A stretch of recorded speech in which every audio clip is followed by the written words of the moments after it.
It's mini review time. I've decided that some of the reviews are a bit long, so if you don't want to watch the full review, here's a mini review of the Skyzone V03 video glasses. Good points. The picture can be absolutely stunningly, gobsmackingly good and fantastic. I've been blown away by the image I can get out of these video glasses, but you can't always get it because the faceplate doesn't conform well to people's heads, and so you get rocking and you lose the alignment and it all goes to hell in a handbasket, and the IPDs are very limited in their operation, and it's very hard, very indistinct to get them lined up, so it's not always easy to get that brilliant image that these are capable of. Right, has a fan. The fan will blow your eyeballs out your ears if you turn it up to full power, so be aware of that. Has a DVR. I tested the DVR.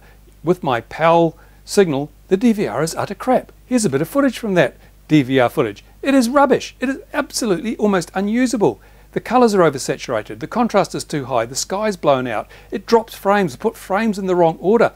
It is just awful, it glitches. DVR, it's a bust.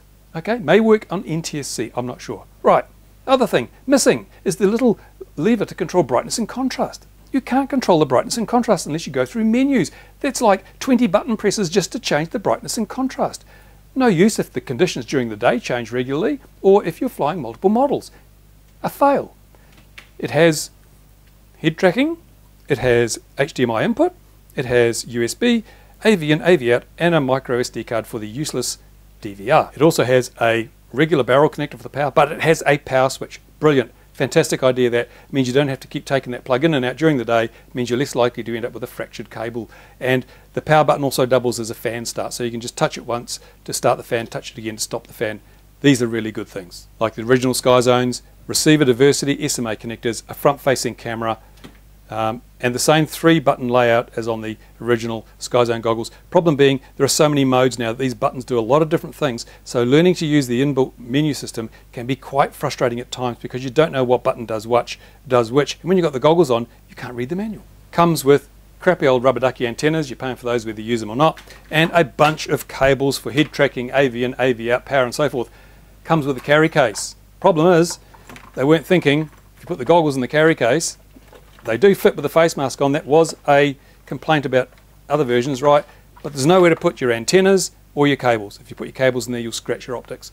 So why can't we have a case big enough to carry everything? A little compartment out here, you could put your antennas and things, and then you could hook this onto your belt and it'd be fully self-contained, take it out, everything you need's there, your battery, your cables, your antennas. As it is at the moment, it's a bit of a waste. The bottom line, these are really expensive goggles, up there with the fat sharks. To the credit, they have the built-in diversity receiver, but there is really so much that could be improved on these. It's hard to recommend them over the fat sharks. Skyzone could have done a better job. I will be doing some follow-up videos. If you want more information, watch the full video. I'll go into far more depth and detail. But in the meantime, stay tuned because there will be follow-up videos on these when I've had a chance to put much more time behind them and see how much effect the irritations have versus the fantastic picture that you can get if you're lucky out of those optics. Thanks for watching. Bye for now. By the way, in the comments, tell me if you like the mini reviews.